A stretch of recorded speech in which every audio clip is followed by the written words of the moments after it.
Good afternoon. Oh my God, it has been such a long day. I do apologize because we are very much in the midst of all of the things that are happening today down here in Malaysia, specifically across the six countries, right? Six states right now, and it is actually very much into the thick of things. My name is Meor Addelan, and you are now watching Sinar Daily, coming to you live in the midst of, as mentioned, the whole state election 2023. The six states, as mentioned, is Kedah, Penang, Terengganu, Kelantan, Selangor, and Negeri Sembilan. Expected close to 9 million or more than 9 million registered voters are expected to swarm all of the polling stations across the nations to cast their vote, to cast their ballot, to make sure that they do their responsibility as a Malaysian, picking the best candidate that they have for a better nation, or at least a better state moving forward for all of these six states. And just to give you an idea of how has it been going for the past few hours since the doors were open as early as 8 o'clock all around Malaysia. It has been reported that the EC, the Election Commission, have announced as of 1 p.m. earlier today, they have yet to reach 50% of voters registering their votes across these six states. Oh my God, I'm so apprehensive right now because it is such an alarming number, to say the least. Honestly, looking at Terengganu, the most who actually came out and vote at 50%. Kedah is at 49%, Penang at 46%, Selangor at 44%, Negeri Sembilan 42%, and Kelantan at 40%. On an average, national average, it should be at about 45%. The question is, where are all of the other voters? Are they just waiting for the last minute until they cast their votes? Are they just waiting and abiding their time as much as possible to see any new development that is coming out from every camp there is for them to make a decision? Or are they just not bothered with in voting at all, not thinking that their decision would make any difference whatsoever? That's what we're trying to understand here for today's edition of Sinar Daily. Power to the people. We have two very excellent guests together with me today to digest this further, much deeper. We have to my furthest left Dr. Rabi'ah Aminudin, who is an assistant professor in political science at the International Islamic University of Malaysia, where she teaches research methodology, public policy analysis, and public administration. Doctor, how are you? I'm good. All right, I've seen you have marked your finger down as a proud voter. Where did you go to vote? Where did you cast your vote? I cast my vote at the hottest seat in Selangor and 18 Hulu Kelang. Hulu Kelang, wow. Okay, how was that experience for you earlier in the morning? Share with us a bit on the experience on the people, the turnout when you went out this morning. I think this morning I had a very pleasant experience. They actually had buggy surveys to transfer us from the school gate to the polling center, and I actually waited 10-15 minutes to vote. So it's not a very long wait at all, but there were queues already, but not that long. Not that long. Yeah. There were queues, but it wasn't that long. So it was fine. It was nice. It was nice. Yeah. That's so people, they have been going out doing their duties as Malaysians down there. And one person also that we have together with us, the man in the middle here, we have Akramsyah Sanusi, who has vast experience in his field. He is also a declared oil man, that's what you said to me earlier. He's also an economy expert in regards to consultation. He's also the previous, or should I say, an chairman of Maracorp, as well as an ex-board member of LTAT and BHP Marketing. One of the early founding members of Bersatu 007, if I'm not mistaken, Sheikh Akram. But you also wanted to be mentioned here that you got kicked out as well. Yeah, wow. I was kicked out in good company. I was kicked out together with Mahathir Mukhlis, Sadiq, and Mazli. So kicked out, but for the right reasons. Kicked out for the right reason. That's. I mean, if you believe in your reasons, in your thoughts and in your principles, of course. Yeah. So you're not definitely ashamed of that at all. All right, let's get to the nitty-gritty discussion that we're having over here. First off, as mentioned earlier on the show, the numbers, the turnout numbers that was reported by EC has not been really that encouraging in comparison to what we had earlier, or should I say late last year, back during the GE of GE 15 2022, where the numbers are reported, as mentioned, at 1 p.m. the turnout has been 50% or less, in which that Selangor, the one of the powerhouse states that we are in right now, has registered a vote of only 44%. Now, why is this happening, to your opinion? Doctor, to you first. I think there are a few factors that might result in this low turnout for voting. One thing is that political fatigue. I must say that people, despite this heavy campaigning that had been going on, not just for 2 weeks, it actually had been going on for 8 months. And I think people do feel somehow tired, and you know, somehow some of them might just want to be like, let's leave politics aside. I think that could be a reason as well. And secondly, I think we have to remember most of the states that had a bit higher turnout, except for Kelantan, they had a public holiday today, right? So that could also contributed to higher turnout compared to the Penang and Negeri Sembilan and also Selangor. So I still have hope that we would see better turnout after 2-3 p.m. today, hopefully. And for those, because I've seen on how some people say that they are working, and so they would want to vote after works. And I think third one, I'm not sure if this is possible, but people might not want to vote because they don't feel that they have any option to vote. Like, especially, you know, people might feel quite apprehensive to vote for their former nemesis in this election. So yeah. I mean, it's a bit of a conundrum, as what we have actually discussed on the show earlier this morning as well. The fact that when you have people switching cabs, people suddenly switching ideologies. At one moment, you're like, no, we are not friends, we're not buddies, I do not know you, I disown you. But then a second later, they were like, okay, we're BFFs, we're blood brothers, we're going to the end of the earth together. Obviously, people get confused so easily with all of this thing happening on the higher side, isn't it, Akram?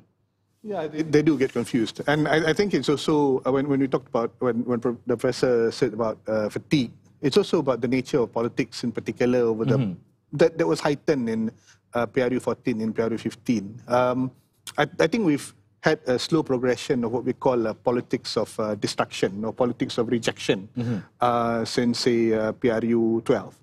There was a bit of a recovery in PRU 13, but in PRU 14, there was a clear politics of rejection, destruction, rejection of Dr. Sri Najib, and then also then a counter-rejection of those who are not supportive of the government at the time. And then going into PRU 15, it was almost a rejection of everyone. Rejection of Zahid, rejection of Dr. Sri Anwar, rejection of everyone. So we've come to the point where that has continued into PRN 6. There's just, oh, we've got to reject this fella because he's the wrong race. We've got to reject this fella because politics is all wrong. We've got to reject this fella because of, you know, his nose is a bit crooked. So I think that does come to a point where people need to be driven by more than negativity. They need, especially the young, they need to have a reason to go out to vote that's more than because they don't like someone. They need to have more hope behind it. So when I interacted with, I mean, I'm from Kedah, and my family is from Kedah. My politics was mainly Kedah. I'm from Selangor, but I vote in KL. So that's why you have an eightless finger.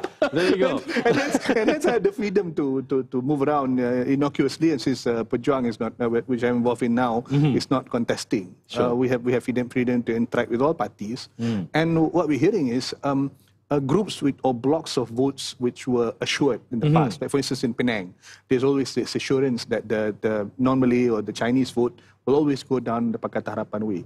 But that has actually been very much disrupted because of the infighting, so-called, that's happened over there. And that probably explains part of the reason why there's this massive low turnout in Penang's case, which is really awkward, right? I mean, they average usually about 80% plus voter turnout. Now, they're likely going to be lucky if they hit 65, right? That's scary. And then you have a situation like, for instance, in all these states where the youth that were so empowered in PRU 15 are sort of like refusing to come out. I mean, I'm hearing people talking about, oh, let's go makan, let's go picnic, you know, which is what we remember how the youth were like before Undi 18, you know. But now you see the change, and we can worry about the value add that you got from Undi 18, whether that is actually going to continue on if the politics doesn't improve back into something that's a politics of constructive building of the nation. You know? Yeah.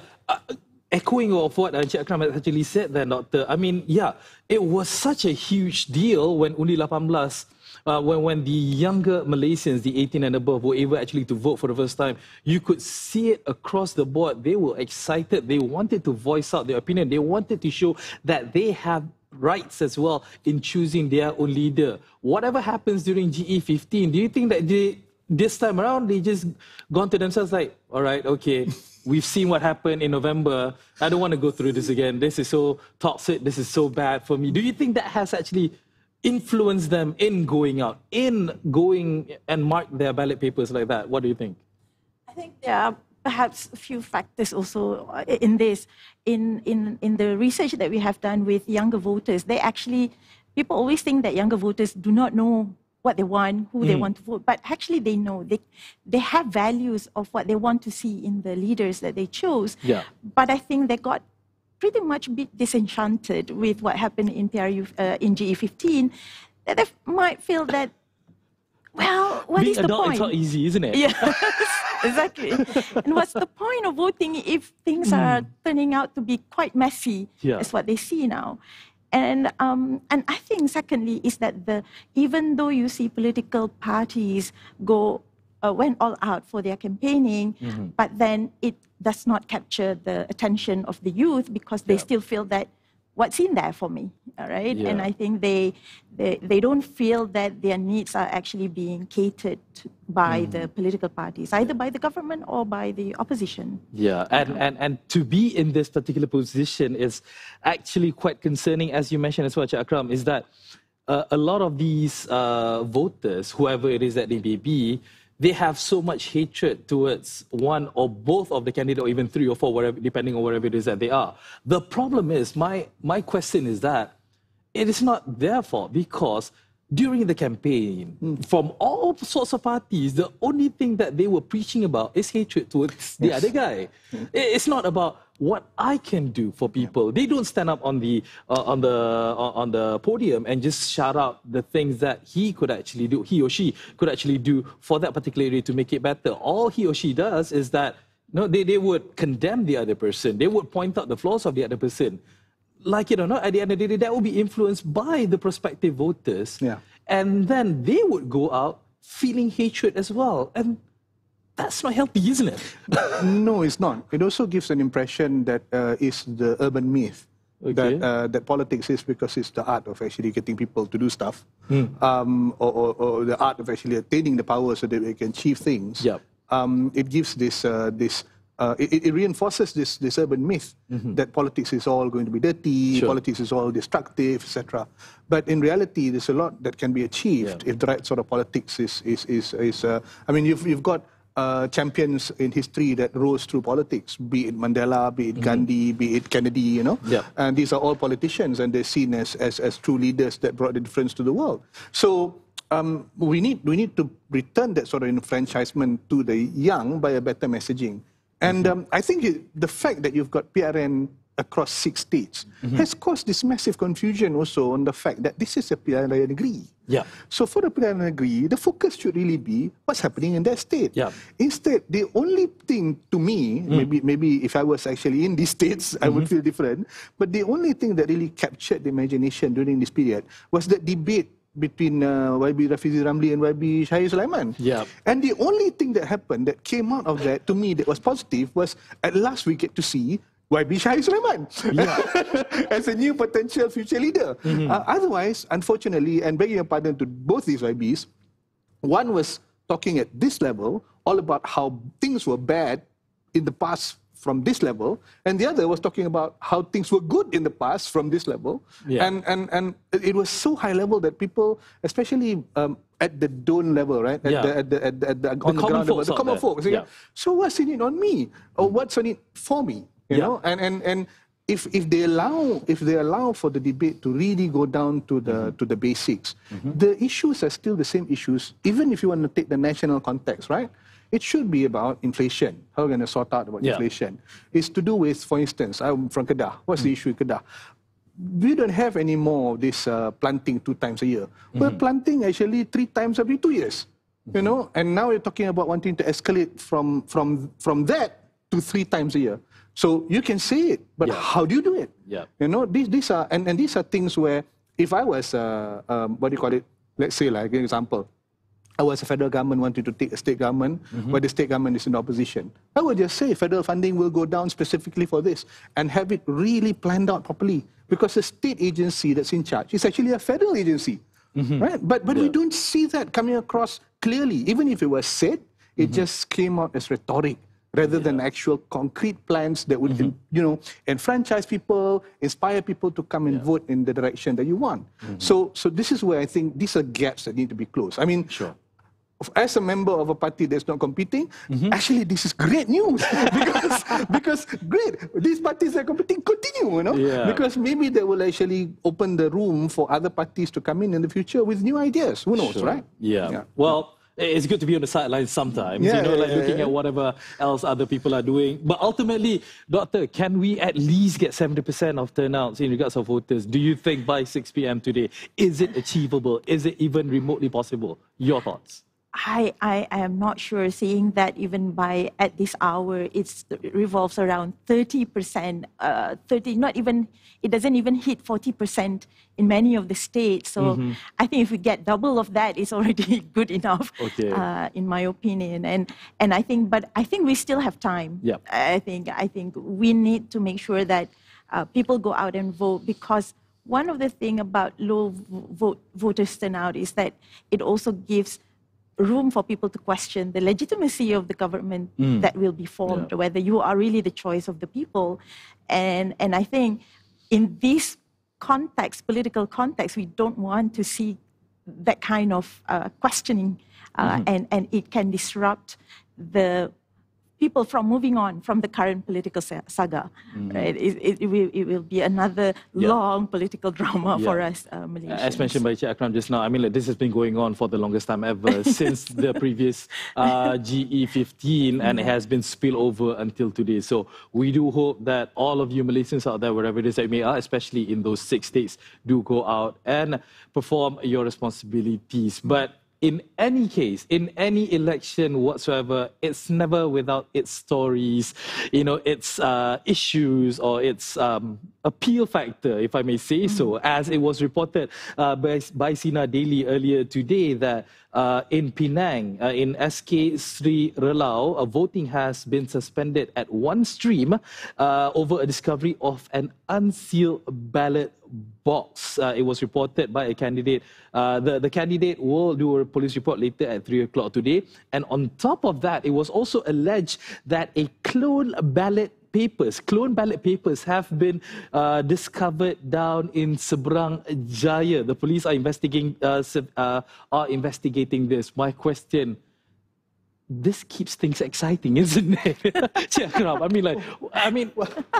is drama that we want, isn't it? No, actually, this is exactly the drama that we don't want. Sure. But one thing that is fascinating, though, is that it's interesting that the shoe is now in the foot. Because accusations of this sort of naughtiness usually happen. Power outages and whatnot. That was usually happening when Pakatan Harapan was on the opposition government. Sure. It's also, I'm going to get a lot of friends in Pakatan Harapan upset with me here. It's fine.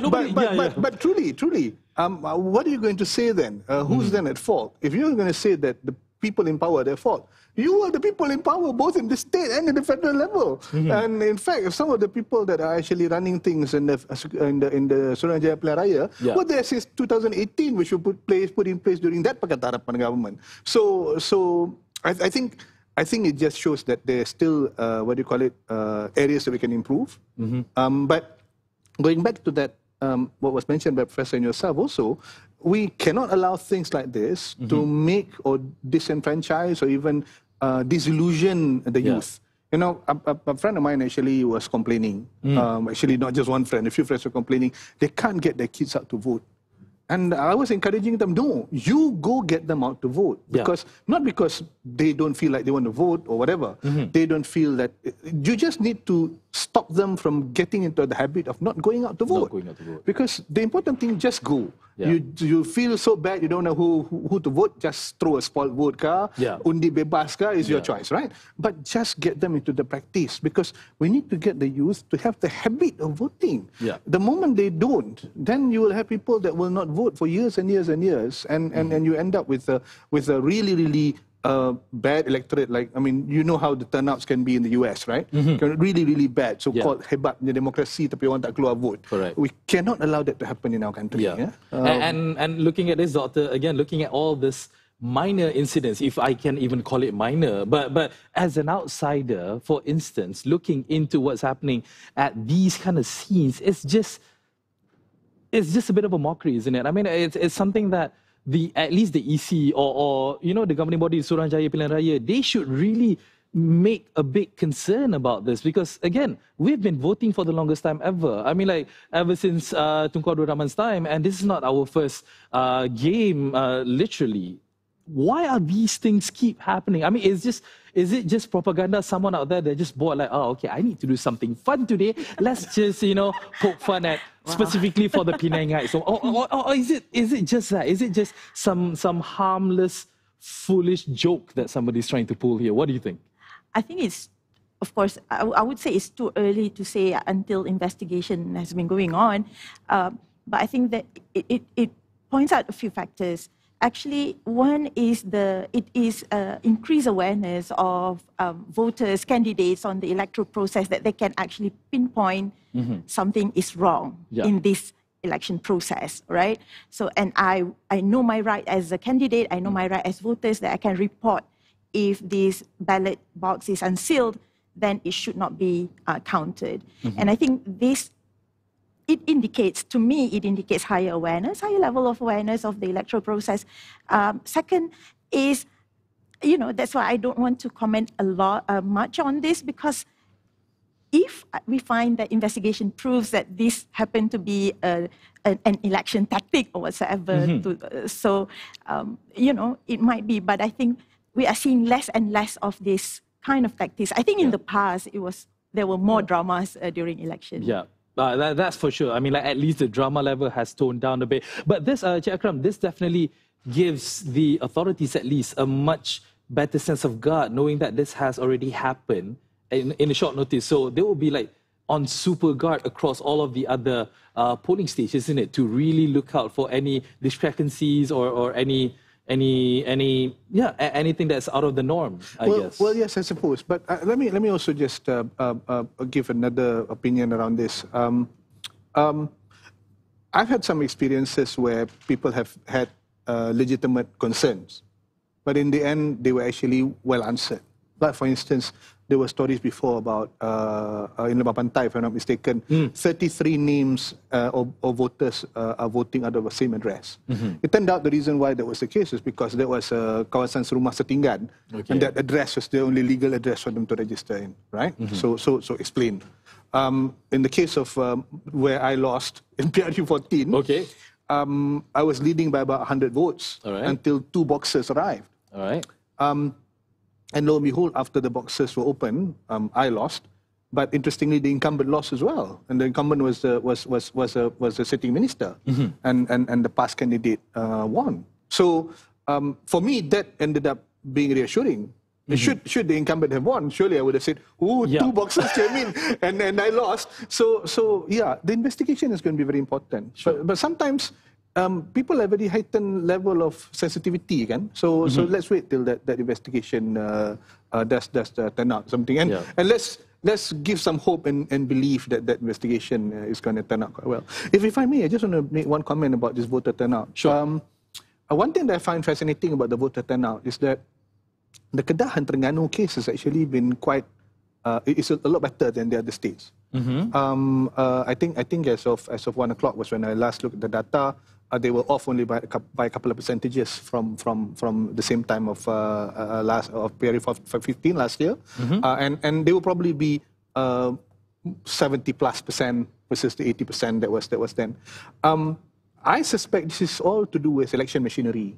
Okay. Because in Kedah and Terengganu, they've got really sharp election machinery among the BN and PAS, and in particular PAS these days.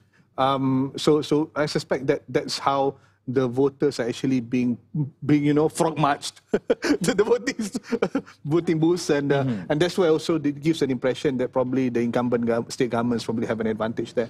But it is interesting to see that in Kelantan that isn't being emulated. And I suspect that's because of the recent announcement that the current sitting MB and deputy MB may not return to their posts. So all these trends are actually quite explainable. I would actually be extremely worried for the other three states, Negeri Sembilan, Selangor and Penang, because knowing in the backdrop of that each also have their own machinery among the different parties, and DAP in particular, they work on the basis of a very strong volunteer force. So what's happened to that volunteer force? We'll see what the final ballots will show, but these are things where I think we sometimes don't give enough respect for how machinery actually delivers a vote. We tend to think about issues, we think about leaders, but in the end, this is one truism of politics. In the end, it's the best organized that wins. It's the best organized that wins. So we'll see how it pans out, and I'm hopeful once we actually get that final result, it will be proven again that that's the case. Just to share with our fellow viewers as well, new numbers has actually come out as of 2 p.m. today. We're looking at the numbers of turnout for the state of Kedah at 56%, Kelantan 45%, Terengganu 56%, the highest of all the six, Penang at 53%, Selangor at 51%, and Negeri Sembilan at 49. Again, we are left with, looking my watch right now, only about 2.5 hours to go. It was actually expected that people will come in droves coming out. I mean, that was being expected. You hear it from all of the candidates, from all the parties around. People just can't wait to go out and vote.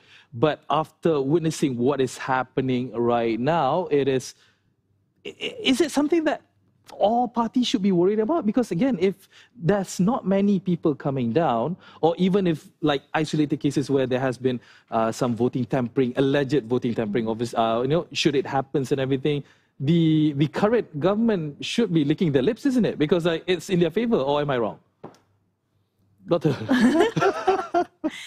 I think when we are talking about why people are refusing to go out and vote, I think perhaps there is this quiet discontent among people that they don't really show their frustration, disappointment. They attend the ceramah or the grand finale for just the buzz of it, right?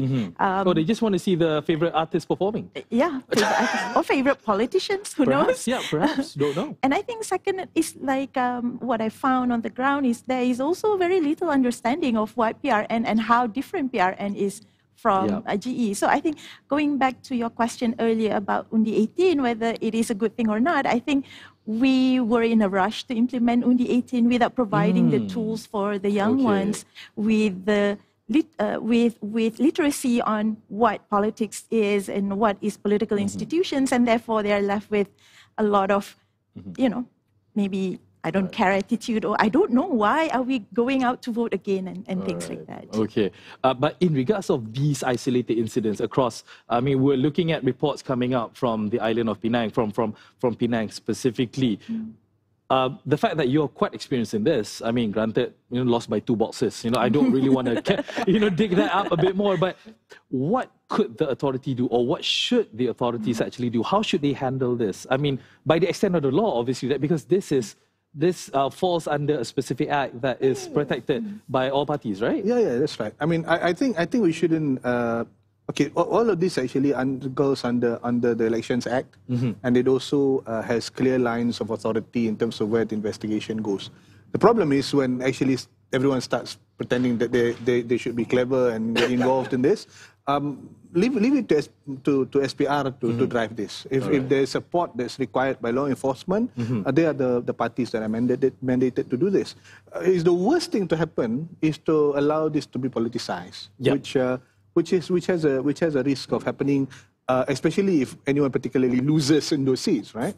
It's also very interesting that it's those particular seats, because we know Seberang Jaya is a hot seat. We know if it's Ralau is one of the Balik Pulau seats. I can't remember which one, but also seen to be a hot seat. So we'll see how it pans out, whether it's actually just a ploy by supporters to undermine who will be the final winner, because that simply might be just a way for them to trigger a re-voting or a re-election or a small a PRK in those two seats in particular.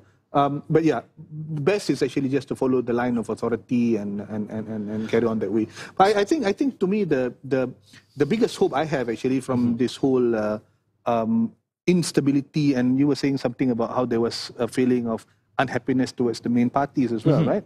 I think one of the bigger benefits is that room that's being given potentially to parties that usually are ignored or have almost been forgotten in this election. And it can happen specifically because of the local issues surrounding a PRN.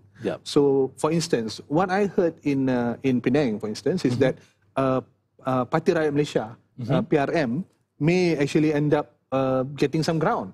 Whether the ground that they gain to will result in them getting a seat or two, who knows? But, you know, that's an interesting development, especially with the Deputy Chief Minister suddenly leaving DAP, declaring a few other fellas then moving the other way and all that. And I'm also looking forward to seeing how Muda does. Because usually Muda has been successful where they have been, really because of the partnership they've had with Pakatan Harapan. Because whilst Muda does have this exuberance of youth, they does have a good, strong social media movement, they've never really been able to build a good machinery. They're a bit too young, and it takes time to actually build that sort of backbone in the party. This is going to be really, truly the first time they're going to go in there with no party supporting them with the machinery. So we'll see. Maybe sentiment will favor them. Maybe they'll see the same fate as some other parties in PRU 15. Everyone lose deposit. Who knows? But I think with the backdrop of people not being happy with the main parties, we can be hopeful that there may be some emergence or rejuvenation of some of these smaller parties. All right, okay. And staying on the topic of this isolated case that happened in Seberang Jaya about the alleged clone ballot papers, just want to ask your opinion, Doctor. For those who are thinking about wanting to go out and vote but have not yet, still having some reserved opinions, not really knowing what it is that they want to do, they see this report. They read this report saying that, okay, some ballots are already going out there, you know, clone ballot reports, then why should I even go out? Would that deter people going out to vote even more, or will it, you know, fire them up a bit more in saying that now I need to go out because we don't want this thing to happen? What do you think the sentiment will be then across? Well, I think what would happen is that people, I'm not sure even if people do pay attention to these isolated cases. Well, the power of TikTok and Instagram and everything at the tips of your fingers, right? Yeah. But then also it may cause people not to go out for voting, because then they might say that these reflect the trust level of people to the institution. And I think if people feel that they cannot trust SPR to do their works properly, then they might feel that there is no trust anymore in the institution. Why should I play an unfair game, right? But on the other hand, to some who might feel fired up, there might be supporters who feel that, oh, this is really unfair, and then I need to go out and help my party to win the election. But I doubt, because the sentiment towards political parties are diminishing, right? There are more and more people who we consider as voters on the fence, right? They don't really attach themselves to a particular party or identify themselves as a party member. So I'm saying that if we make all of this as a brouhaha, and then we might we might actually lower the trust level of people in our government institution. Yeah, I want to piggyback on what Dr. has actually said, Akram, because the fact that the parties are now, I mean, like, it's very tough for someone to actually vote for a party anymore because of the chaos and whatever it is that has happened, as you has explained earlier on the show. But you have seen tactics where a vote for the party means a vote for the Prime Minister, for instance. A vote for the party means a vote for whoever it is who's at the helm. You know, we've seen ceramahs and sessions where the candidate himself was overshadowed by PMX because Datuk Sri Anwar was there, you know, championing the candidate. Great, that's fine. I want my big boss to champion for me. But it overshadows the true candidate who's actually contesting in that area. Yeah. Is that a good thing or a bad thing? Well, we've seen this before elsewhere, where actually the arrival of the so-called tokoh results in the candidate that was winning turning into a losing candidate. It's happened before. What do you call it? I won't mention names because I think I'll get sued. But I can already think of specific cases. Specific cases, you know, like one of the let's say this tokoh called Ali. He goes to campaign for his friend, so-called, because he heard his friend is winning, and then just happens that the opponent is also named Ali, and he goes on stage and he declares, "I want there to be only one great Ali in Malaysia, and that's me." So the locals immediately think, why should we vote for this Ali? We should take our Ali and make our Ali great, right? So this sort of thing, this happened so many times before in what I've seen. But what I think is, I think also in line with what was being said before, this whole thing around how people look at naughtiness at the ballot, or rather all these potential fake or clone papers and all this sort of stuff. I think you can't make that a reason for people to have as an excuse not to vote. India, the reason why you vote has nothing to do whether or not there's fast ballot. The reason why you vote in the end is because you want this particular leader carrying these particular values to support you. Now, for a PRN in particular, it's even more intimate. Because this is the fella that if suddenly there's a family member that died, and there is nowhere I can find a kengkapan, I can actually go to this fella's representative to get that very, very basic necessity. Even in this day and age, this is how our orang kampung expect of the adun and his representative. That level of intimacy is what we're after. So if we are really looking at it so personal, so personally, why are you worried about whether or not the ballot is cloned or not? It may incite anger, meaning that now I should really go out because otherwise this cheat is going to get it, right? It might incite that. But no, that shouldn't be your consideration at all. You should come out. You should vote simply because, this is the person that I want. And in this case, the reason I want him is because he will be this close to servicing me as an individual at the grassroots level. Exactly. One question I do want to ask, I mean, we're changing gears a bit here. This report actually just came in at about 2 o'clock earlier this afternoon, reported by Sinar Daily. It has said that Tun Dr. Mahathir today has said the government should legislate the 3R ban if they are so serious about it. I can see both of you smiling very wide. Obviously, I mean, like, this would halt the freedom of speech, or would it not? I want to get both of your comments on this. Doctor, you first. This is a very sensitive issue. We are all sensitive here at Sinar Daily. Yes. Well, I have always maintained this position. We cannot constrain anymore discussions on sensitive issues, but it should be done in a healthy environment, in a conducive environment, not to be used as a political tool, because otherwise it will just drive the voters to the wall, and then people would just, the political parties would just will not take responsibility for these voters for anything that they say that disrupt the stability or harmony of this societal relations in Malaysia. One thing, I think it got very mixed up, whether it's the government's decision. And when we talk about race and religion, I think we should have a proper discussion because that is what Malaysia is at a crossroad. But we cannot move from discussing race and religion from political viewpoints. Right? We have to discuss it at a higher level. Okay. We have to find who we are as Malaysians. And I think if we ban these discussions at all, it would definitely stall us and bring us, backwards few years. Not just few years, few decades maybe. But in terms of using it as a political tool to mobilize voters is another issue. Yeah. All right. So Encik Akram has been nodding, shaking, making faces. And now let's hear his opinion on this. Well, first of all, rather than actually, I would like to reserve full judgment until I actually heard what he actually said. Okay. Because, with Tun Mahathir, when he says stuff like that, it could be just being very sarcastic about the whole thing. He's very well known for being sarcastic about the whole thing. Yes. And truth be told, this is the gentleman who everyone has been saying that he should stop and not say anything anymore because he's been Prime Minister for so long and because he's 98 years old. Even when people say that, I get very upset. Not because of my close association with him, but because, are you saying that just because a person is old or a former Prime Minister, he should shut up?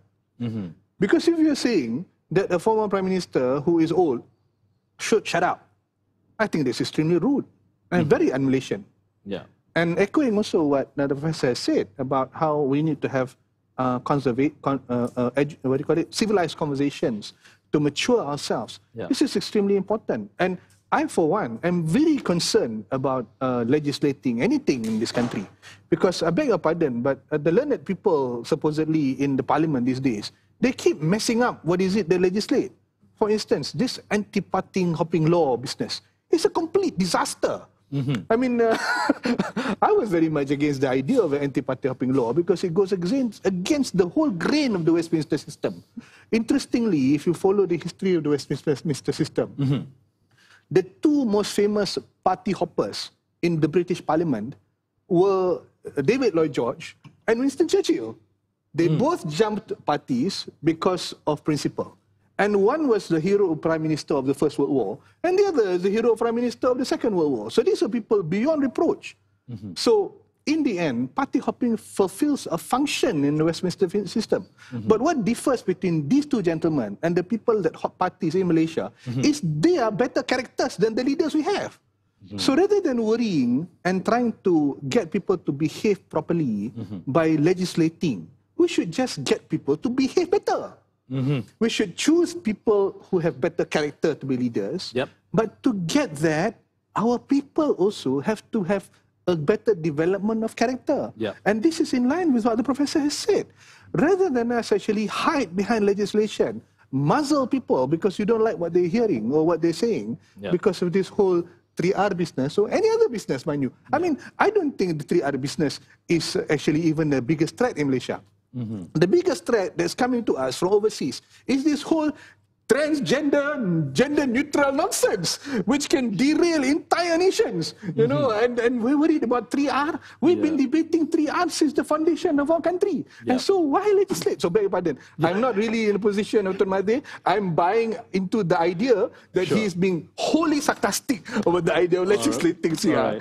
We're definitely going to have another topic together with Akram down the line in regards to the topic that I said. I'm not going to reveal it right now. You have to stay tuned and watch Sinar Daily for that. We have almost come to the end of our session here, but of course I want to hear from both of you once again your prediction. I know the football season has recently started, with the EPL and Bundesliga and whatnot, but let's talk about the predictions about the 6 states, which are very much, they have about 2 hours to go. Doctor, what would your prediction be? Oh yeah. Will it be a 3-3, 2-4, 5-1? What would you think? The time to play fortune teller. Yes, please. So I think initially I'm thinking of 3-3, but now with the very low turnout in Kelantan, it makes me rethink, is there going to be some shift in Kelantan that could possibly be something, right? But I also want to say something. Sure. In this PRN, we still have very low number of female representation, right? Yeah. We only have 12% candidates, and therefore it will definitely lead to lower number of women in the state legislative assembly.